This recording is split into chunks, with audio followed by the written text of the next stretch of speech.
How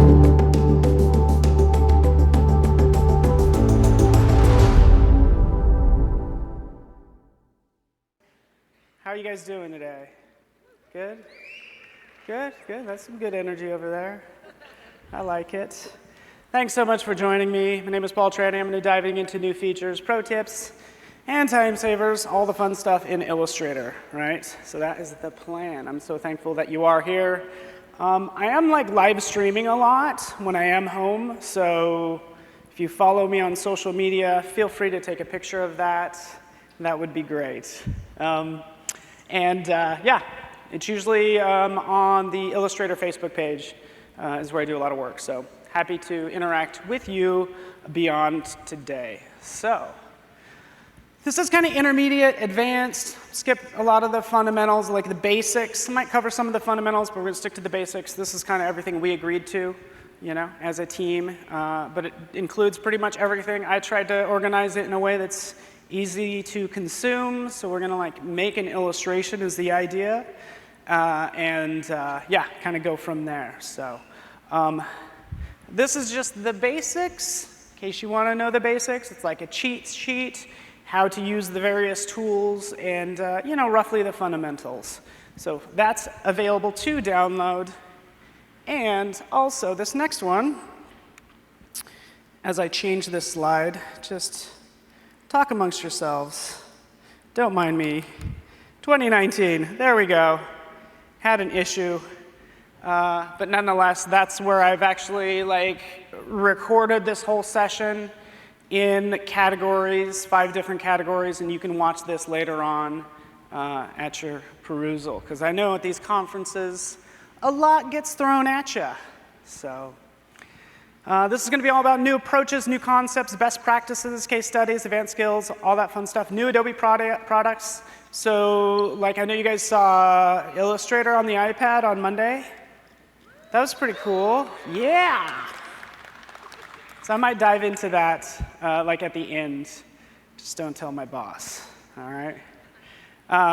So yeah, and this is kind of how I broke it down. We'll talk about setting up Illustrator. We'll draw. We'll create shapes. We'll dive into colors, typography, getting into effects, sort of transforming and manipulating shapes, that sort of thing, to create cool designs, I guess, at the end of the day. And then managing and outputting artwork is the plan. But let's talk about optimizing Illustrator. Excuse me. Because that's what I want to do right now, Optimize it for my setup. And this is going to be the end of the slides, okay? I'm going to be doing all of this. So let's just hide that. Here I am in Illustrator. You do know that, and this was released in the last version, the fact that I can change the toolbar. Just by clicking right down here, I can come in here and I can change that. In fact, I can just reset it back to the way it was. This might be how it looks. One reason you might do that is you'll be clicking around looking for a tool and you'll accidentally click on that one. Did you ever do that? Oh, great, this perspective. Wait, just go away. That's not what I wanted. Just go away. It's so annoying. And then you go online and you have to do some research and find, okay, where is it? Hide grid. Okay, thank you, go away. Right, but at this point, all we need to do is come over here. I love you, perspective grid, but most of the time you can be tucked away, right? So I just pulled that off, and I can always bring that back. And you can always orient these any way you want. So if you really wanted to mess with somebody, you could flip these two, a direct selection, right? With the selection tool, be man, I thought I clicked the white arrow, the black arrow. I don't understand at this point, right? Mess with people. Remove a tool. Don't do that. Or do it. I don't know. Maybe for April Fools. Fantastic. So let's kind of dive into this now. We have that set up. Optimize it the way you want. I usually just remove that one tool, get it set up the way I want. And oftentimes, typically when you start a new file, you don't have as many fun colors and settings as I do over here. So if I went to just a typical document, I might open this up, and this is looking kind of sparse, right? It doesn't have all the cool gradients that we're used to using today, right? And so I find myself making gradients over and over and over, the same ones. And I just got tired of it, right? We can have a swatches panel. Yeah, we could save out that swatches panel and load it up. But what you can do is you can have your own swatches panel with all these gradients and all these patterns to be used at any point in time. Have all your brushes as well. Load those up and have fun with those, right? You do that once. You can have various symbols, graphic styles, everything in Illustrator. Like, you just stack this document is what I do. And then it's just a matter of saving it in the right location. So I could literally take this. And actually, I have it right here. Let me show you this file, just to visually show you like everything that you can save to your default, like your startup Illustrator file. So you never have to go searching for that gradient or that graphic style again. But a total of over 22 things. And all you need to do is just save it to this new document profiles is where I put it. New document profiles. Illustrator 23, maybe? We will check in a second. We will save this, new document profiles. In fact, let's just save this to my desktop, and we can go there together. Right? There's my file. We will save that. OK, Adobe Illustrator 24. So if you did update as of Monday, here it is, Illustrator 24, new document profiles. That's where it goes. You could actually already see that I have one. I call it super duper powers, right? Call it whatever you want. Drag that file in there, and that will be there next time I launch Illustrator, right? So set that up once, and you're good to go. So let's move on. We got that good.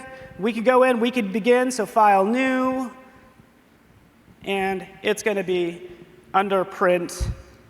I can see my super duper powers right there, right? So I can select that and launch it. So I know this does talk about new features, and I almost want to like kind of apologize, be like, hey, I wish there was like all these cool new features. Like Illustrator, I think Illustrator can already do like a lot, and honestly, it's hard on marketing. We're like, oh, it'd be cool if we had this cool new feature we could talk about, when really sometimes what we need to do is just like optimize Illustrator, make it work fast, and solve any problems anybody has in Illustrator. So that really is the goal of this version of Illustrator going forward. It's not exciting from marketing's perspective, but it's much needed. And as I dive into more advanced graphics, you'll just see Illustrator performing really well. All right? Speaking of which, we can kind of take a look at this, kind of dive into it. I have various tools. We don't need to get into these different tools. We understand the fundamentals. We understand how to create shapes. There's some additional features you might have in here. You have the star. I can hold down the Alt key and get like a true star. I can add points by pressing the up arrow, the down arrow. You get the idea. I can hold down the Command key, and I can make it more of a shallow pointed star, just like that. And now we have something more like a badge, right? That might look pretty good. Maybe select the direct selection tool and round that. And now I, again, have kind of like a nice seal, all based on the star, just showing you what you can do with those various alternate keys, Option, Command, Control, right? This is one thing that annoys me, and maybe this happens to you. It's like you set something up, and something's askew like that. You're like, no, no, no. I just want this to be like flush, 90 degrees, right? That's how you're going to line it up with everything else. Well, that's right up here under Object, Transform, right down here. You could just reset that bounding box. For all you perfectionists out there, you're like, OK, that makes me feel much better. Just makes me feel good. Thank you, right? I think one issue with this is it's unlike ultimately what I want kind of with a seal or some sort of badge is I want to be able to manipulate it later on. I kind of want it to be a live shape like we do with circles. Like I can go ahead and take that notch out. That's like a live shape that I can manipulate later on. And to be honest with you, you can't really do that with the star that I just created. It's not necessarily a live shape. So I want to kind of answer that question of what if you wanted to change this later, right? What I typically do there is create a circle, go to Effect. Right down here, we can go into Distort and Transform, Zigzag, right?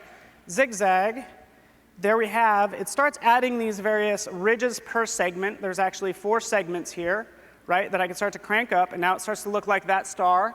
That badge, and as we take a look, we can take it to smooth, right?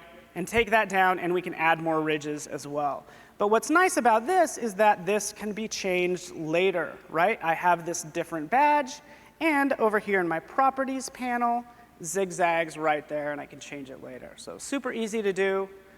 Properties panel being like a first-class citizen now, like most of the settings that I deal with and things I want to change is in my Properties panel. Like if I wanted to align these two, I just select them. I don't have to go to the Align panel.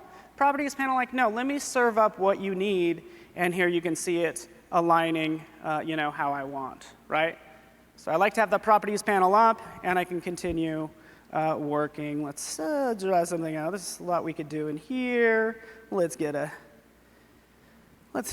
fun shape. Let's take this down, something like that. Maybe change the gradient and dive into Illustrator's been around 30 years. It has tools. Like, it has things that you may or may not be using or that you've also, like, forgotten about for sure, if you ask me, right? If you start to take a look, even as you click, like, yeah, do we need another tool? Look at there's too many. Look at all these. There's so many. But I do want to point some of these out. It's like Warp Tool. When would you, like, use that? Anytime you want to sort of manipulate something like it's as if it's liquid, right? And I'll go ahead and select that, come over here, and we'll just kind of pull this down and make it kind of look like it's melting. It's a little large, the current brush size that I have, but for a lot of these tools, as I click on the Warp Tool, I have like all these other settings. So maybe you did try a tool at one point, you're like, yeah, that didn't really work for me. Chances are you have the ability to change that fun stuff. Let's increase the intensity, make it super strong, click OK. And also what it said in there, it's like you could also use the Option key to change the size, right? And we'll just kind of jump in here and I'm just trying to make a cool, like, hipster triangle. Is that OK? Like an album cover of, like, melted. You got to have a triangle, right? If it's going to be like a cool hipster thing. I'm going to spend the rest of the time on this. And done. Easy enough, that looks good. I'm working on my album cover art. It's going to be awesome for my new band. It's going to be fantastic, right? I'm going to get into more of this because it's like your tools have tools. You double click on them, they have little surprises inside. I'm going to get into some more of that as well. Covered most of this. I'm going to move on. I'm going to kind of get into some of this. Let's turn that off. Let's turn on. I have a nice face right in here. Just to keep this simple as we take a look at just kind of doing some really straightforward drawing in this case. Okay, so in this case, we'll just have a nice black line. And we could use just the pen tool, right? I can come in here and click. We all get how this works as I click around. You guys don't need to really see a lot of this. But even as you're clicking, we understand how these curves go. But I also want to be able to modify this as I'm drawing. As I click, that looks pretty good. I'm like, oh, I clicked too far out there, obviously. I'm going to make her look ridiculous if I give her this big of a chin. I could hold the space bar down, and you could pick up that point, right? So before I let up on the mouse, I could press the space bar. It's like, OK, let's adjust that back up, right, and add that curve the way I want as I start to move it on in. Even right here, I could have probably changed that to something else, right? So I can still draw, and I'm thinking, you know what? That line, as I'm drawing, I can hold down the Option key and then modify this portion of the line and then continue drawing with the pen tool. So you don't need to switch to these different tools. A lot of times, if you just press that Option key, that is a new tool. And I'll get into more of that. And again, you could obviously see it here. I messed up on her nose. What is that? Kind of ridiculous. But ultimately, I would fill this in. We'll fill it in with a little black and ignore that line as I start to create this face here. Let's add some highlights. That's better. It's looking pretty good so far, just using the pen tool. I'm sure a lot of you use it. You probably maybe don't use something like the pencil tool, right? Because it could be a little unwieldy, right? As I kind of jump in here, and I might work on her hair, and I'll kind of draw out her hair. And as I draw, you can see, yeah, this is, I don't know if she needs to shampoo or conditioner or what. But let's work on that, huh? And essentially what's happening there, if we double click on the pencil tool, the fidelity is set up like way too high, right? So this is like way too accurate for your own good, especially if you're using a mouse, right? We could take that to smooth, and then again, we get all these additional options as well. So that's what I'll typically do. By the way, if I want to redraw this line, let me change that line color so everybody can see it a little better, right? We get a couple different options. So right now, my pencil has this little star, says, hey, I'm going to make a new line, right? That's what it's saying. As I roll down here, it says, hey, I will continue this line. So I'm like, it will continue it this way if I want to. But now if I roll over any part of that segment, it's actually going to modify that line. And that's ultimately what I want to do, just rolling over this and then drawing. Even with my bad drawing skills with a mouse, it creates these nice smooth lines, right? So we change that fidelity to smooth. We could always redraw over a previous line. Just roll over it and say, hey, you know what, let me redraw that. It's not select, delete, go back to the tool, select, delete until you get it right, right? Another thing I'm noticing as I take a look at this, since I'm making her hair, I like that. Like that curve looks good. I might change the width profile so it's like kind of pointy on one side. As I flip this as well, there we go. Right? So we have that nice point on the end. That's how it should look. I'm like, okay, that's perfect hair strand. Congratulations. It took me a minute to make one hair. All right? And then I'll go in and I'll start adding some more. It's like, oh, I got this right. Come on, why are you defaulting back to the old line? I got to go back in here. I got to go in and like change it, right? I got to go over here and like change this one, or try to select them all and then change it. When really I just want the last used line every time I draw, right? That's ultimately what I want. It's like keep it this way. So I'll delete these others. Again, I want this one, as you can tell, anytime I draw. That's kind of hidden, and I'm going to show you this. I think this is, I don't know why they made it confusing. I think they made it a little confusing so it doesn't screw you up later on. You've got to be very deliberate when you check this box. It's basically saying, hey, new art has basic appearance. New art is always going to be a solid line, right? That's it. It's always going to be a solid line. Doesn't matter what you selected last. In this case, I don't want that. I'm like, use the last used appearance. So uncheck that, and that's going to be my last used appearance. And again, let me just change, let me flip this. There it is, that's what I want. And I can make this a little thicker just so everybody can see it a little better. As I draw, it has that same thick line that I can work with, right? So if you are doing something, a lot of something, jump in there, change that, and then start drawing and having fun. You don't have to worry about changing those settings later. As I don't know, she needs like frizzies or something. Look at all these flyaways. Is that frizzies? All right. But even now, I'm like drawing all these lines. It's still going to take me a while to kind of make this look good. I'm drawing a line for each hair. It's going to take forever, right? There are faster ways to do things. And I would actually look to like brushes.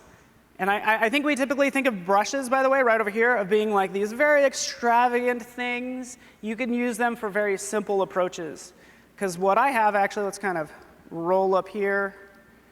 You know, something like this. Bunch of shapes, just some hair, right? More than one, taking all of those, dropping that in there, right? Let's make it an art brush, okay? Making it an art brush. It's just going to stretch it that direction, right? And you know, you can see I've done this a number of times. But as I draw, there's the hair. So let's get this just right, kind of make it a little thinner. But now at least when I draw, I actually have multiple hairs that kind of weave in and out. So this is a way to really kind of add lots of lines, even though I'm doing very few strokes at the end of the day, right? That's typically what I do. I need help with this. Good thing I already added some work. This is why I don't do any hairstyling whatsoever. Like, that's why I did not go into that field. This is looking crazy. It's looking crazy. But let's go beyond that, by the way, because we can do some more advanced things, as you know. Here I have, of course, just like a snake. So I could take this part of the body, drop it in there, and I can turn this into something like a pattern brush, right? And anytime you use a pattern brush, you can define the corners like I'm doing right now, maybe auto-center them, and then you can define the tail and the head. So right down here, tail. I hope that works out okay. It might not. And then the head. Let's see what happens. Let's see together. There's my crazy. Oh yeah, that's not quite what I wanted, because that's my swatch right up here. That's what I did. I just dragged it in there, and I did not change this particular pattern. I think that size is off, but luckily I actually have one right here. Double click. We can see I have just these individual components. Right, here's a new pattern that just has that portion of the tail, and that's actually what I used for this design. So here's the head, here's the tail. What you do is you usually take that graphic, by the way, and you drop it right into the swatches panel, and that makes the pattern. I screwed it up earlier, and that's definitely like my fault, but I can fix it right now if I want to. Right, drop those two in there. The issue comes into play that I did not name that, but here is that was the first one. Let's make a second one really fast. Boom, boom, boom. Change this, and then pick those new ones. And it's just a matter of scrolling down through all these fun patterns and finding it. There we are. It's the tail, there's the head. You get the idea. But the nice thing is like literally, I've set this up once, and I could use this as many times as I want, which is why I have all these various elements in here that I can use, right? That's done. Get rid of that, use that one, and there we have our fun snake, right? Easy enough. We can kind of go and work on our album art for this and just kind of draw, you know, a snake that I can fully control. And this is, of course, why I love Illustrator, is the fact that, you know what? Other apps don't let me manipulate this line after the fact, right? So that's what I have right there. Let's go ahead and turn that on, as well as some other things that I actually want to show you. Kind of what I have going on here with these, even these midtones. You already understand brushes, but I do want to show you, like, even for this shading, I made that a brush, because initially it was just like flat, right? And I said, hey, let's make a brush that's going to add to that gradient and just have this nice gradient from that light to that dark. And I can change that pattern at any time as well. And that's what all these are, right? We can see them off to the side. I can select this one. You can see that's a dark one.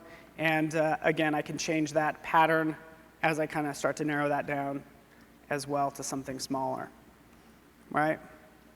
So again, that's what I use for this face, just to do the shading. I can change that at any time. Let's kind of see what the rest of this looks like. So far, so good. There's the rest of the tail, something like that. This might be this burst right here might be a star that I used. Another little like fun like pro tip as I take a look at that. Anytime I want a cool burst, I'll take just a simple circle. And let's do this with just like a different color so everybody can see it right here. There it is. That's pretty straightforward. Properties panel, changing the stroke. Let's make it a dashed line, right? That looks pretty good. You know what we could do? We could start to crank up the dashed line size. So we could change that weight to like 100 and make this kind of as large as we want. Let's go like 500. But you get the idea. I have that fun sunburst, and that's all made with a dashed line that I can actually control the thickness of anytime I want to, right? Go in here. You get the idea. Perfectly symmetrical, nice and neat. Looks great for this new emo band or something that I'm going to be a part of, I guess. All right. Easy enough. We understand drawing, brushes. I'm totally happy with the pencil tool. I can't wait to show you. So like Illustrator on the iPad, because I think that makes creating lines even easier. We have these optimized lines as well. I know they showed this yesterday, but even when you do happen to create something that is a horrible line, we actually optimize this line that you see right here. And let's go ahead and get rid of all that craziness. But all these points, we've optimized the very sort of the fundamentals, which is simplify, right? We want to simplify. It doesn't change the shape. You can see there's, 6 points there in the same shape. It automatically configures that, and you can get in and tweak that all you want. So it's kind of taking a look at some of these tools and say, we can make them work better, and that's what we're doing at this point, which is nice. Right, that's done. Let's move on. We have more things to talk about. We can get into colors right now, right? So I have my illustration. I did throw some color on it and some various things to make it look pretty good. Kind of see it right there. We can talk about color, which is super important. Like here, how many colors do you think are here? You don't have to start counting. It's okay. But how would you know how many colors are here? Right, there is a sneaky way to tell. Some of you might know this, but if you go into Edit, Edit Colors, and Recolor Artwork, you can see right here, it says, hey, there's 28 colors in this selection, and if I had the whole file selected, tell me how many colors are in here. Too many. Do I need this many? I want to show you something else really cool, because I need to do this a lot. Illustrator's so good with exactness. It's almost like not good with randomness. And sometimes, in this case, I want maybe a spattering of five colors placed randomly or something. How would you do that? And this is where I typically I don't use a lot of scripts. I have a lot loaded, but I love this one, random swatches fill. Right? So I get to determine the colors. I'm going to pick the colors, the swatches, and randomly fill them in the objects that I select. So that's what I'm going to do. I'm going to go over here and say, OK, let's grab. We'll keep, excuse me. We'll go just from the reds to the greens, right? Selecting all those. Go down to scripts, random swatches fill, and it goes from the reds to the greens, right? And I could do this a number of times. Makes my life easy, which is fantastic. So I might try that to at least give me a place to start with, since I'm working with some random colors. But then I'm like, oh, I would really like to tweak this a little more. And that's when I go into Edit Colors and recoloring this artwork, right? And again, we can see that we have 8 colors. That's not too bad. We could always pare that down. I encourage you to do this, especially if you want a 5-color print job, you can change that to 5, and it starts to group those together, right? And I'm thinking, OK, it added this green to the yellow. Maybe I don't want that. I can just click and drag that and say, OK, that's more of a sort of an equal spread of all these colors, as you can see them right there, right? We could sort of take a look at where those colors are being used as I select those, right? So we have a lot of control here. Typically, what people show in Illustrator is editing the colors in Recolor Artwork, right? But that's what I typically take this down to 5, because it'll give you 5 different color stops to work with that you can then lock down and then tweak accordingly, like I'm doing right now, right? So you can see that. We can get some different options, right? You do have a lot of control in here. I think what people usually do is they just click on the different color groups and watch it change, which is totally awesome. But this gives you so much control on the specifics. We can go for something bright. Even if we wanted to make everything maybe a little darker, we can make it a little bit more muted as well, right? So full control over each one of those colors, maybe cranking it up more. It's a bright, sunny day, so I'm going to go with this color palette, right? Easy enough. Oh, and by the way, in making these colors, when you add a color, boop, just make sure it's a global color. This is checked by default. In previous versions, it wasn't. It says, hey, you know what?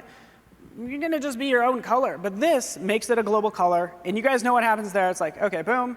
That's going to give it this little notch. It says, hey, I'm a global color. As I click on it, right, I can see that color there. I can select it here. I can select the same fill color. And that's how you find out where it is, right? But use global colors to define your colors. Random swatches fill with more control using recolor artwork, right? But we can get into gradients now as well. You get it. Radial, linear, yeah. You know how that works. Let's get into this one right over here. Let's pull out this gradient panel for this last one right here.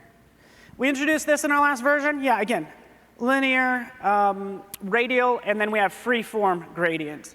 Usually, if it's some sort of rectangle, it's going to give you these color stops. Like, fantastic. I can take that. I can kind of move that around, but I'm really into this. I'm going to take this. I'm going to cover this whole space with it. And you can see I have these different color stops right in here. So taking this one, let's click on that one. Let's change the color of it, right? I want actually kind of a nature scene, so maybe we will change this to a green, have this be a yellow. Maybe I want an orange in the middle. I can add that right in here, and you get these new color looks that you just didn't have before, right? And look how they're blending. If I change this to red, we start to get these fun purples and stuff. Like, you just couldn't get this before. You'd have to use like Photoshop or something. But again, this is still vector. I can manipulate this like all I want. I'll change this back to like a green, because I'm kind of doing a nice scene, a nature scene with a fun little toucan. Why not? Here's my toucan. Kind of dive into this shape, right? You have more control. You can do your color splashes, makes things super easy. Do the same thing here as I open up the gradient panel and start to work with it. Let's do this.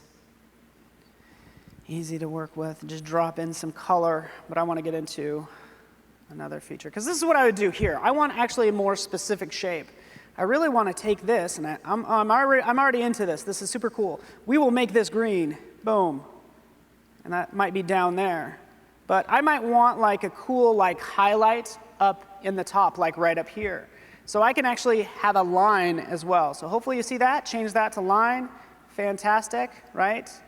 And we can have a curve. And usually I will pick the color first. So if we want it to be a very light color like that, because again, I want it to be kind of the same color, but I can build that arch as I select that color. You get it. I'm just kind of curving that out, right? And again, I could add all the shading and curves that I want. And think about this, because you can, if you're making something like smoke or like steam or something, these color stops can also be transparent. So you can have white fade to transparency, right? So you can use this freeform gradient to basically draw with those lines, which is super fun, right?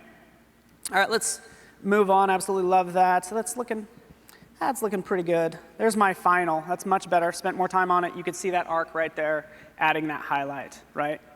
Super, super cool. Let's move on. We got more to talk about.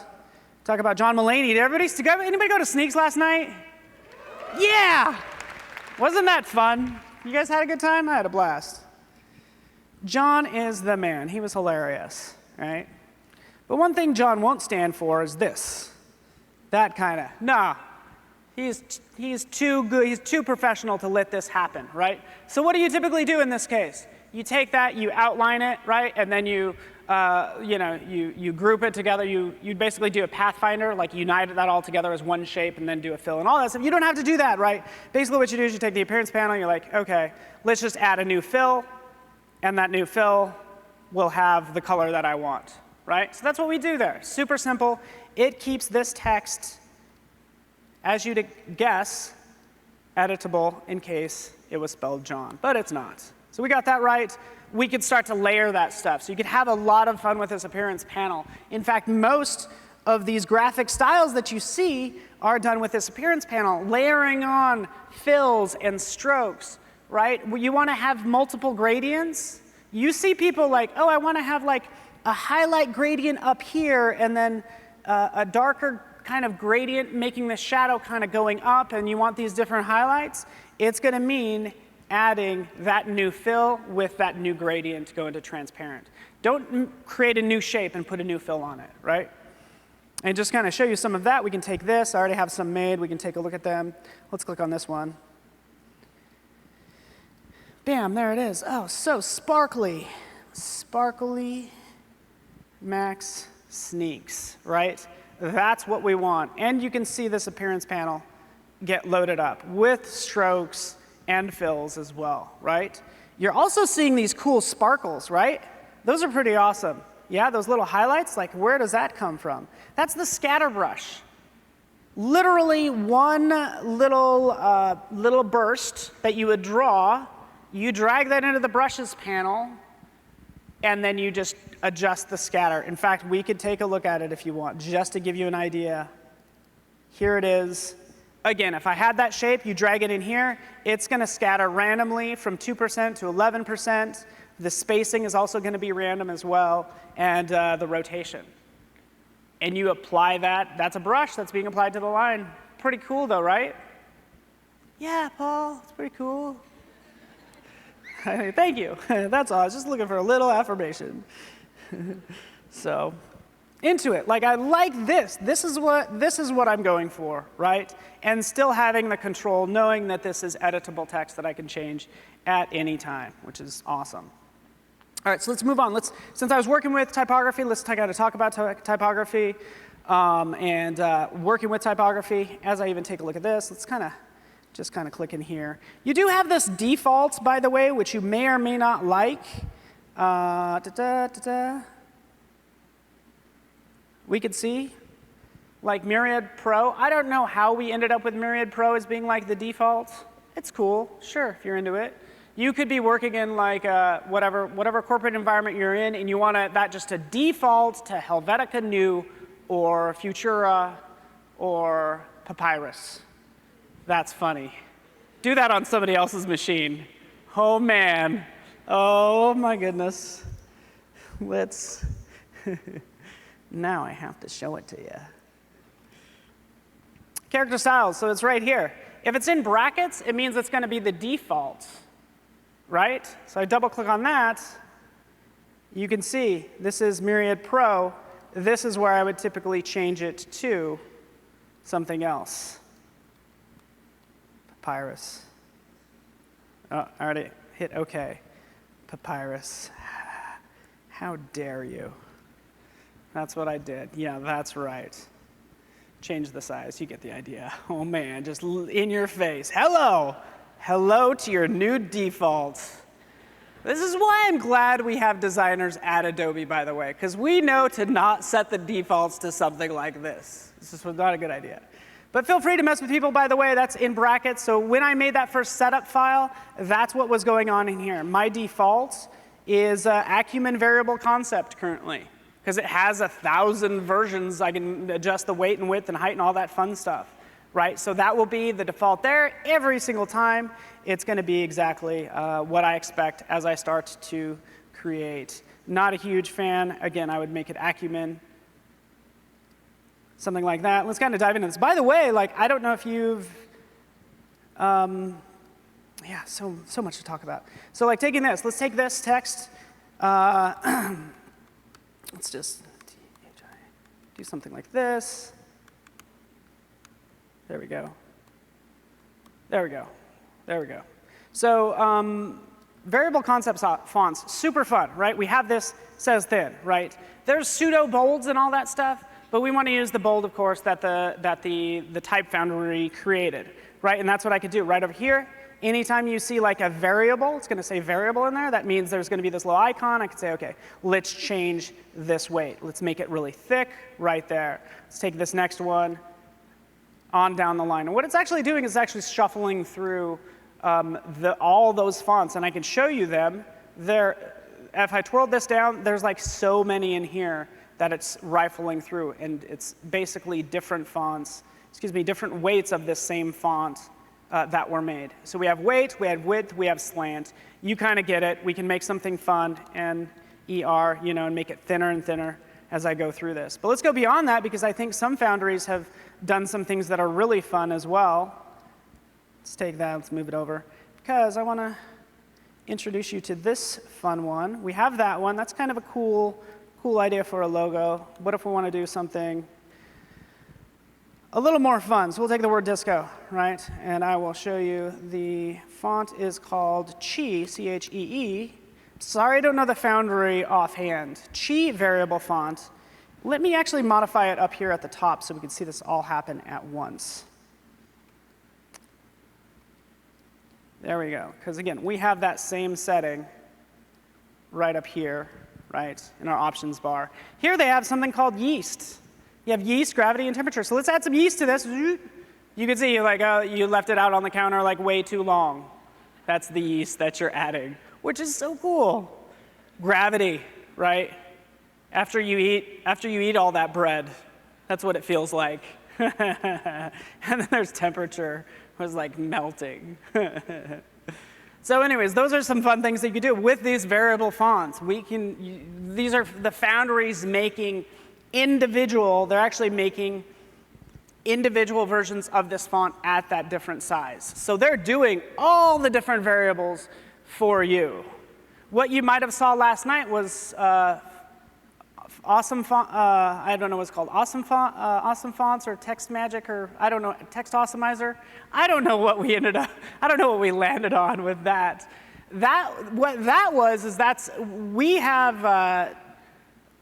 We have deep control over these vectors. So he was programmatically manipulating all that stuff and turning those controls over to you. So you could start bending all those vectors. And that's what that sneak was about last night, right? And making them dance and controlling it with the brightness of your device and all the things. But anyways, variable concept fonts, super cool. Keep an eye on those. Obviously, they're going to give you that flexibility that you want and even more, right? Kind of even going back to something like pretty straightforward. Our whole goal is to keep things editable, right? Even when I was applying whatever, colors and all that stuff, keep stuff editable. Like if I wanted to have some fun with this is kind of boring straight across, I might want to add some randomness to this because it's a scary movie and I want to have that randomness. You don't have to go in here and create outlines and break it apart and all that stuff and start moving it around. Just jump in here and just use the touch type tool, which is actually made for like touch screens, like Windows touch devices. But we could use that, obviously, anywhere. Touch type tool, selecting this, and we can kind of move this down. We'll take this, we'll move it up. We'll just have some fun with this text as we kind of stagger it and come up with an interesting composition while keeping these characters, not only like controlling the spacing, the width, the height, the spacing, but also like the rotation. So we could take this, we could rotate it, we could make it smaller. So if you want to control those basic like transforms, you could do that with text. And by the way, the great thing is this is all one line. Boom, boom, boom, right? Because chances are I misspelled this. And I don't know it until somebody looks over my shoulder like, yeah, you didn't even spell that right. I can correct that right away because it's still text, right? And that's all using the touch type tool. And it just makes it fun and easy to work with, to be honest with you. And it makes it also easy if I even wanted to change this font altogether, right? As I start to play with this, let's get this into position. Something like that's kind of nice, right? Sure, why not? All right. It looks like the itching hour. Who's been there? Oh, it's the itching hour. Anyway, multicolor fonts. Again, like super fun to work with, multicolor fonts, right? I want to show you a practical use for it, but also a fun use, right? We can make all these fun ones. Abalone. Can't remember her name. Did I write it down? Oh, thank you, Maria Grunlund. See, I know myself well enough to know I'm going to forget it. Maria Grunlund made this font. I think it's fantastic. It was animated last night in Sneaks, right? All those different colors and everything. But these are all these fantastic fonts that people have made that you can go ahead and use. Multicolor fonts that you could actually make as well. So we can kind of dive into that, right? Even as we take a look. We'd use a control word like adhesion. We create all these letters, and we're going to have like most of the alphabet, right? And from there, we can start working on this. Typically what I would do is like, maybe use one as a guide and then just start doing all your drawing over it. So adding your own shapes, making your own alphabet, right? Luckily, I've already done that. You don't need to watch me make 26 letters, right? I'll just turn this on. So some abstract shapes, right? If I twirl this down, by the way, you could see I actually grouped everything together. So the A is right over here. It's like grouped. B is grouped. C, D, you get the idea, right? Everything's looking good. And these guys are here as well, by the way. If I go into extensions, Font Self Maker, it's for Illustrator and Photoshop, right? Loading it up. This might be one. Might already have a font in here, but let's go with new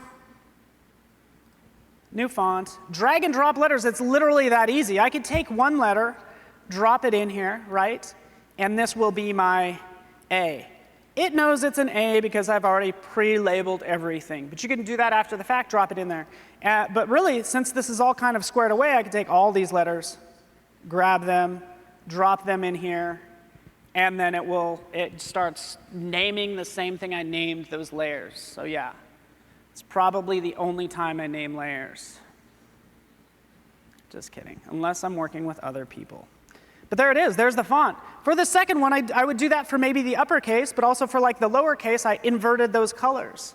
So I could do, anytime I want to invert those colors, that's the lowercase letter, and we're good to go, right? I don't have to break it apart or anything, but give myself options for future me. So future me will thank me for that. Click save, we'll call this cool font Paul. Save it to my desktop, OTF fonts, save, there we are. Let's open that save font, there it is, install font. It's not even supported in the fonts app, but there it is. And as we take a look, give it a second, I'll close this. It should be available, but we're gonna find out together. Let's have fun.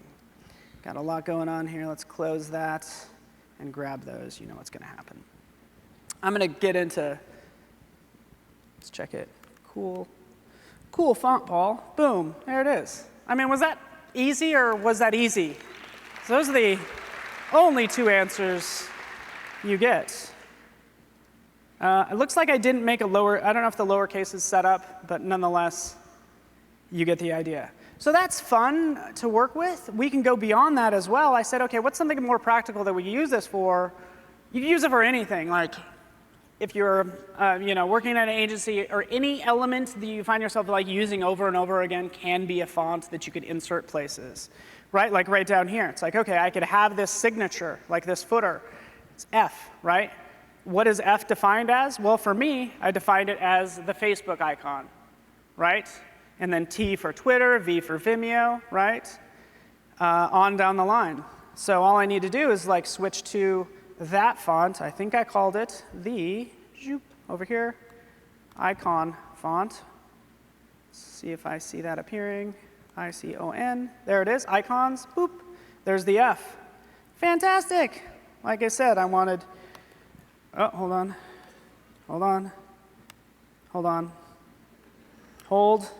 Hold. Let's just select both of those. Maybe I didn't. Wait, oh, I had the caps lock on. I'm sorry, that was the problem.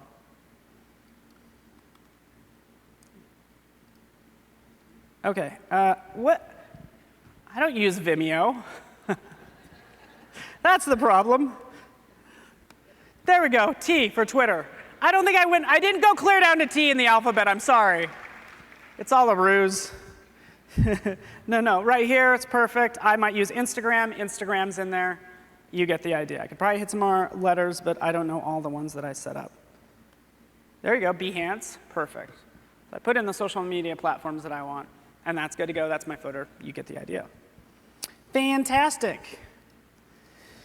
All right, that's typography. We went through all of this, touch type tool, multicolor fonts, making your own. Go say hi to the guys at Font Self. Let's get into transforming as well.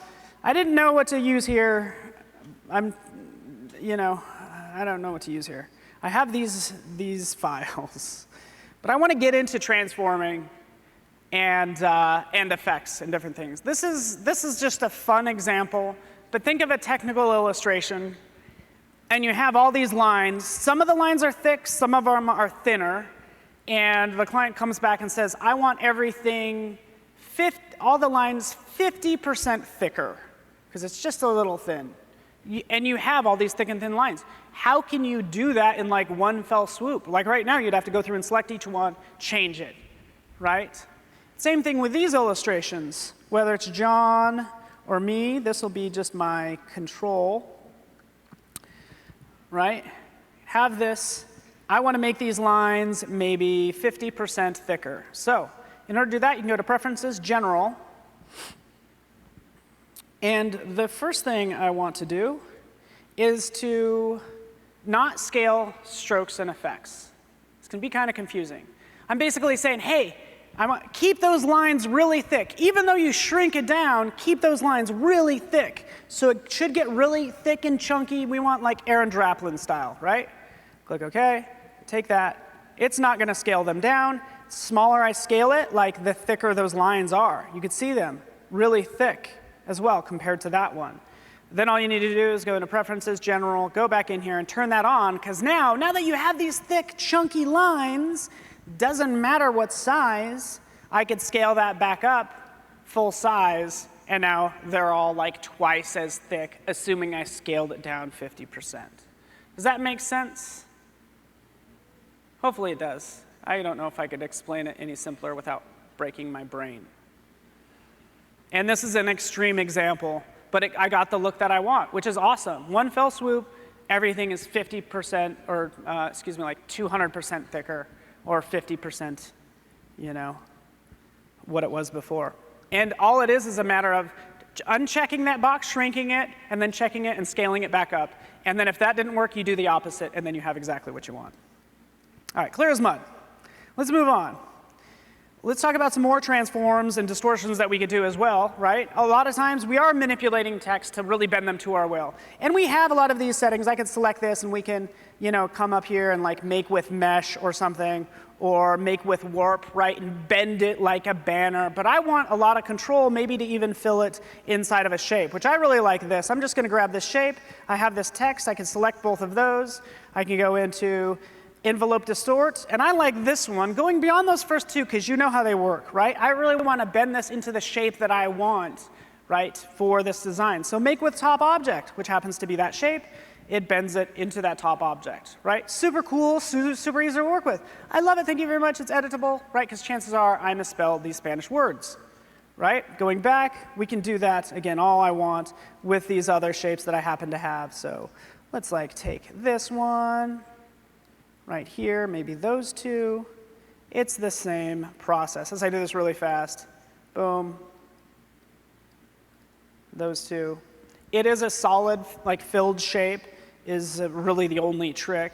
I encourage you to make these paths as simple as possible, right? And your results will be better. I'll kind of take these, all three of those, except for that one, kind of move it over. If I can grab them all. Kind of like that. Okay, you get the idea. I kind of turn on that background and kind of get the shading in there and all that fun stuff, right? And the great thing is, it kind of creates a 3D effect, but this text is also still editable, like I mentioned earlier, right? So we're bending text. We can bend vectors all day long. Bending vectors doesn't mean going in and using your direct selection tool and tweaking this point. Like, oh, it's great that you can simplify this path, but I still got to bend all this stuff. No, don't do that. It's literally, you could do this also with text, but just select that particular object and puppet warp, right? So we have puppet warp controls. I didn't even have to add any pins these days. It automatically adds those pins because I want to make this look a little bit more dangerous and a little bit more bold, right? Taking that out, something like that, and also like rotating it any way I want, right?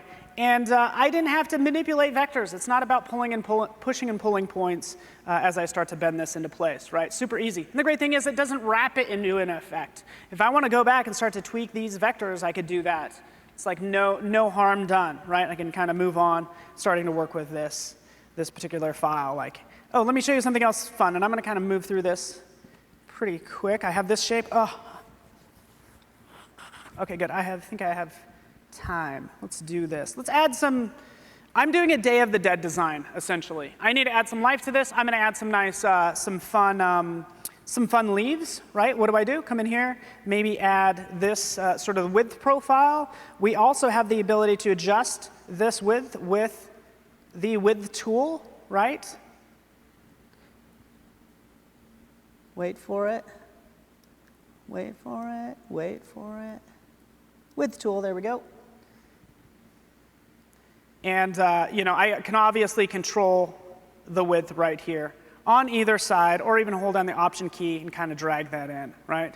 So I could do that all day long. I can also still use my Appearance panel, maybe add another stroke that happens to have a gradient on it of some sort, and change the width tool. So basically, I'm trying to create one nice little, let's pull this out so you guys can see it. There it is. And let's just add one more. There we go. OK, it's just a matter of grabbing this one side. I see it there. And removing this one. There we go. OK, wait for it. Joop.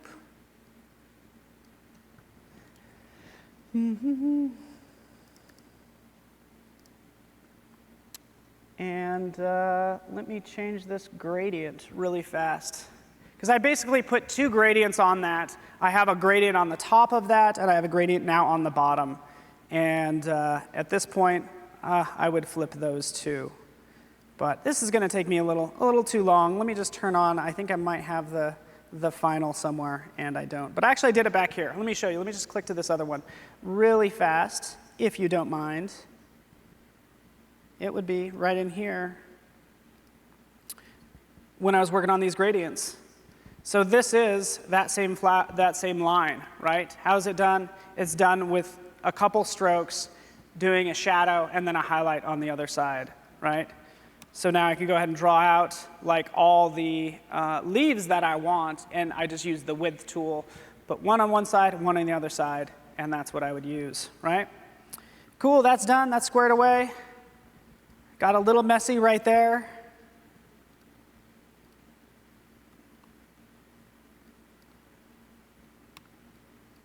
But I can start adding those in here. All right, so let's move on from there.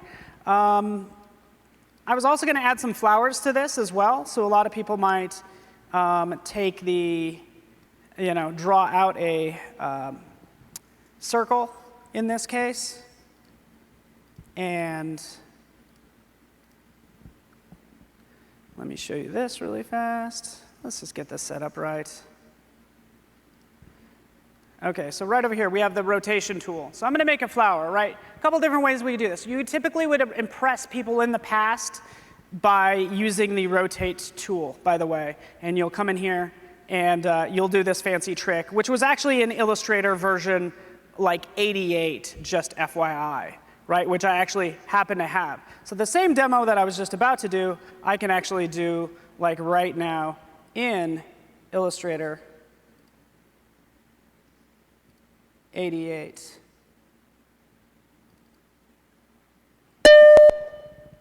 Sorry about that. Let's drag this over. Come on, Illustrator disk. I have a couple of them. This is an emulator. There's Illustrator 88, opening this up. File new. Back in the day, you used to have to trace something to vectorize it. You're like, I want to print something really big. You take a photo and you vectorize it by tracing over it. That's why it's actually asking for a template file. I'll just say none, but right in here I can come in and say, OK, let's draw that cool zoop. Let's use that rotate tool. Let's come down here. Let's click, holding down the Option key, and I can say, hey, rotate it 45 degrees, but actually make a copy of it. Boom. Oh, and guess what? They'd be like, hey, check out this. Boom. Duplicate, duplicate, duplicate. What? Look at this. This is amazing. You just made a flower. That's so awesome, which we could do today, right? Is anybody like tripping out over this, by the way? Because I can literally, you couldn't even see. You would have to open up a new window And for this new window, this is where you would preview the artwork. So you'd say, OK, preview the illustration over here. Oh, so you're not even like, we're going to, like, I hope it looks good. Let's check this preview window, right? And that's what you do. You just like draw something out. OK, that's what it looks like. Let's draw like the center of the flower, which I can't even see. I want it to be yellow, but this isn't even a color monitor. Like literally, you'd have to go into Paint. You'd have to say, process color, change this to 100%. Click. Oh, yeah, there we go. That's that yellow. I like that yellow. Yeah, so we've come a long way, right? And so I'll see people do that today with the duplicate key. Bum, bum, bum, bum, bum. Like I could do that right here easily. But actually what I'd rather do is go into an effect, distort and transform, transform. Transform this particular, let me just do this really fast just to make sure this is a nice clean shape. Let's do this. Probably throw a gradient on it, but I will stop. Throw a transform on it. Do this rotation. Anything you want to create can be done. A lot of things can be done with this transform effect. So we're going to preview it. We're going to rotate it from this bottom point right here. And we could do, you know, what, 180? 360. Sorry, 360. How many copies? 18. Right? What am I doing wrong? I don't think I have something selected.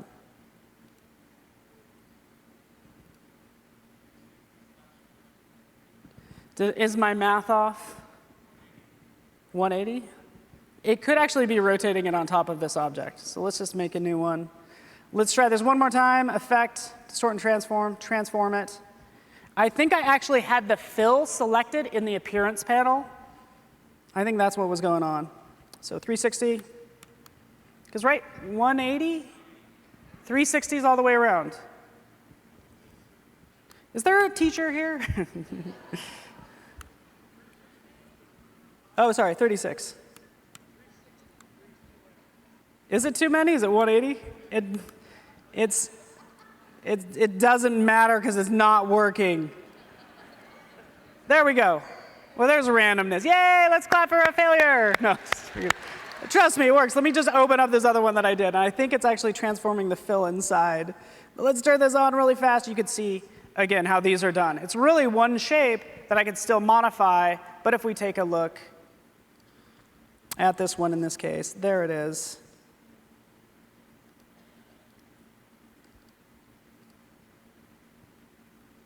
Window.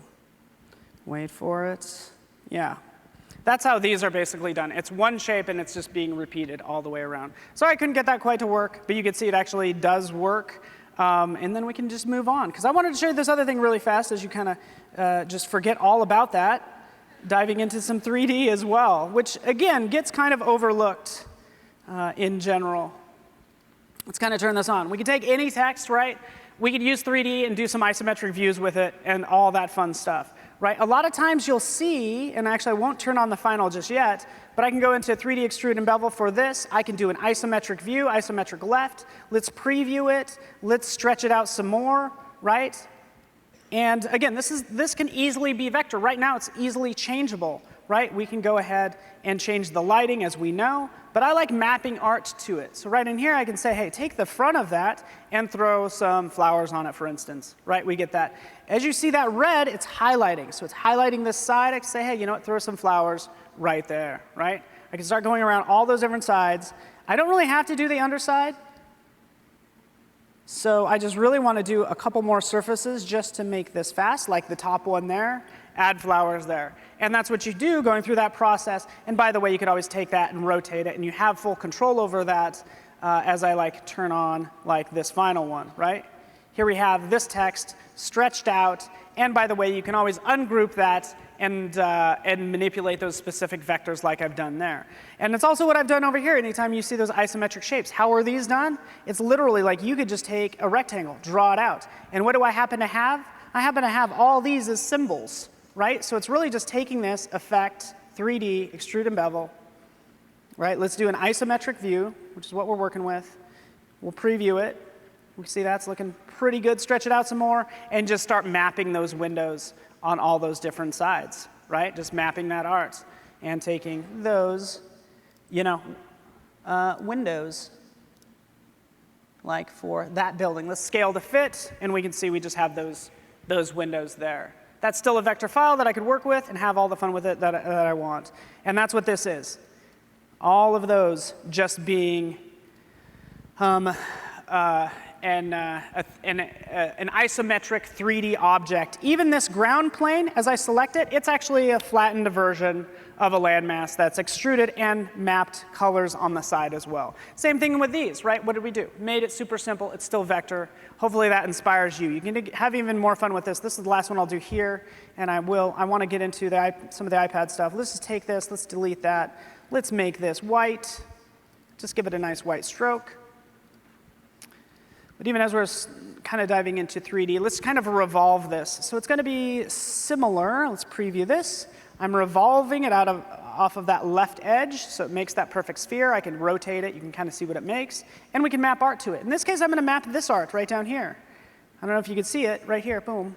This little thing. So I'm kind of making like an AT&T logo, that sort of those logos that you see. And what this is I used color halftone. It's a gradient that I added a color halftone to. And that's what gives it those little dots. And I'm saying, hey, now that I have those dots, let's go ahead and use that on this 3D revolved object by mapping that art to it.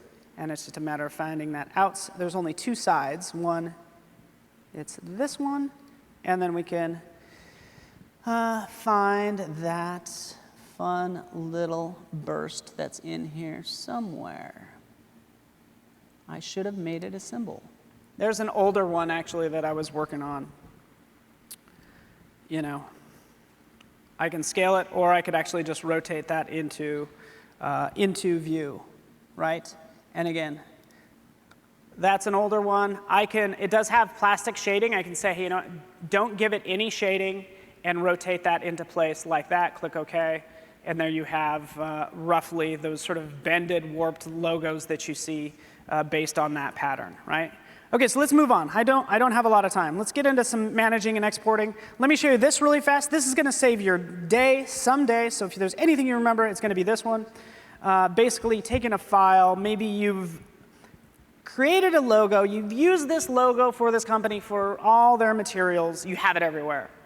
And then you need to go back and you need to make that like one change, right? So in this case, it's this logo, Atlas Airlines. Oh, it's being used everywhere in all these different instances. And they want to update it. Maybe it's going to be a subtle update. Maybe it's going to be more of a drastic change to something new, right? But I didn't make this a symbol or anything like that. Well, Illustrator knows. All I did is group this. But Illustrator knows that this shape is being used everywhere. So as I select it, check this out. Right over here in the Properties panel. It says, hey, you know what? Start Global Edit. Global Edit? You want to change them all? Start Global Edit. What does it do?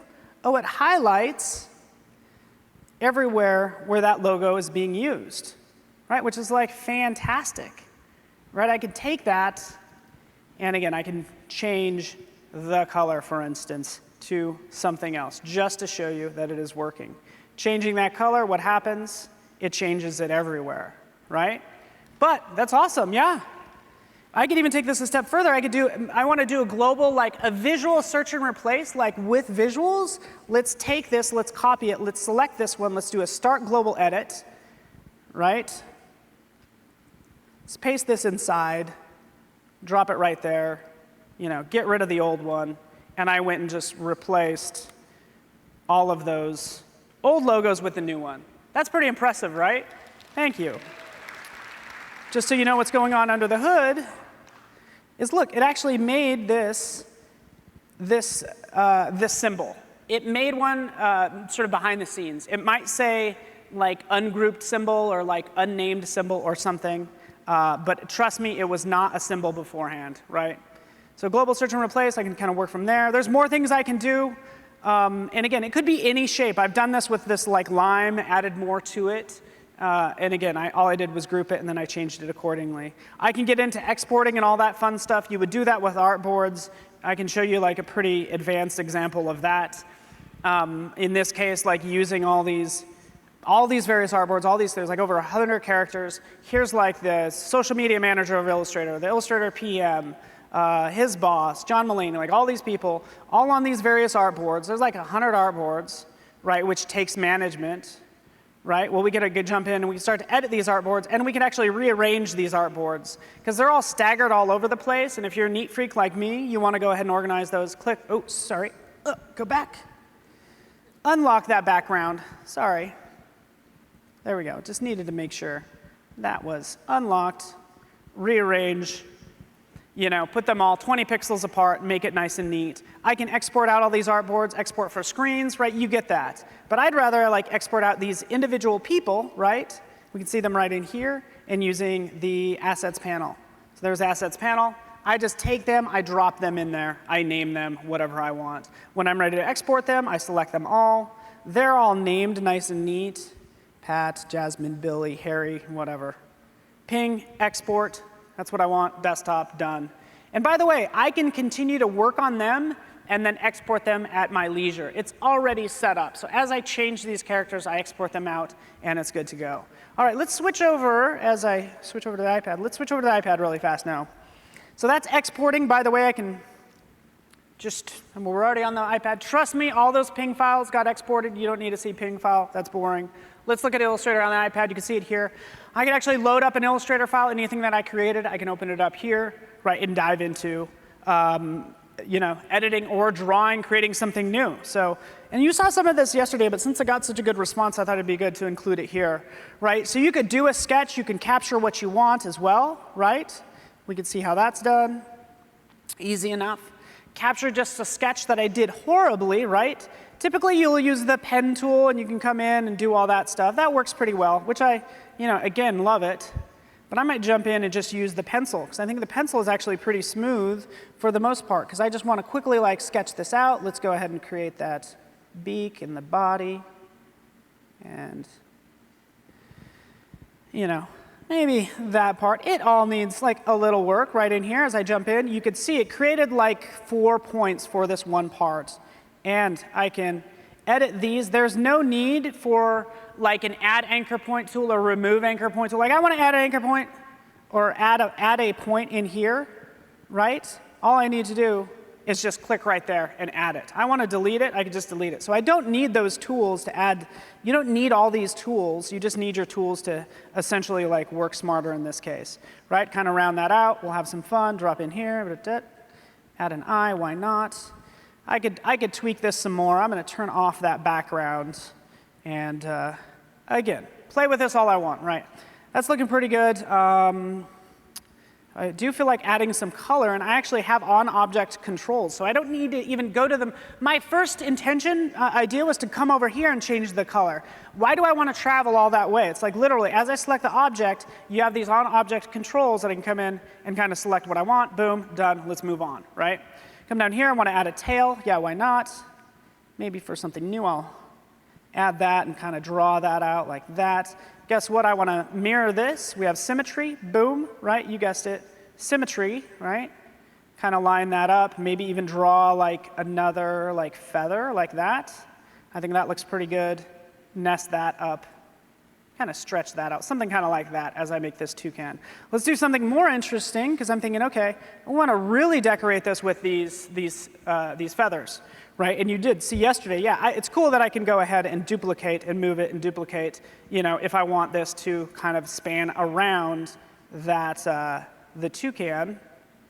But as you saw on Monday, I can come over here and I can select radial repeat, right? So in here, radial repeat, yeah, let's kind of center that, maybe stretch it out like so, right? Maybe add more, as many as we want.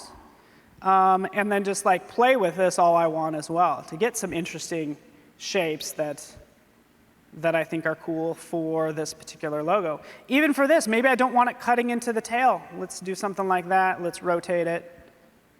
You know, just giving me that control that I want. I want to edit that object as well. I can jump in and edit that object, those individual shapes and all that fun stuff. And that's radial repeat. Obviously, the more we can do is pattern repeat. You saw that yesterday. You don't need to, you get how that works. I think people were mostly excited about radial repeat and would like to see it probably in Photoshop on the desktop. From here, everything that you'd expect, you can go ahead and pick the font that you want. These are all of the Adobe fonts that you can roll through and pick the one that you like, as everybody quietly judges me. All right, for the font I picked. Fantastic. So that's Illustrator on the iPad. That's kind of exciting. Like, brand new, we're working on it now. Do you guys like that? Yeah, I think it's fun. And that is all I have for you. He just came and said that I'm down to my last minute. And I guess I just want to thank you guys and change this last slide before you switch to my desktop for my outro screen. And I might be around a little bit. You guys have questions, but you can see obviously. Oh, if we could switch to my laptop, and there we are. That's just the closing screen. Don't forget to fill out the evals and forget my screw-ups. Just forget about those as you fill out the evals. But thanks so much. I want to be respectful of your time and let you go. Take a picture of that. All the videos are there. Thanks so much for coming.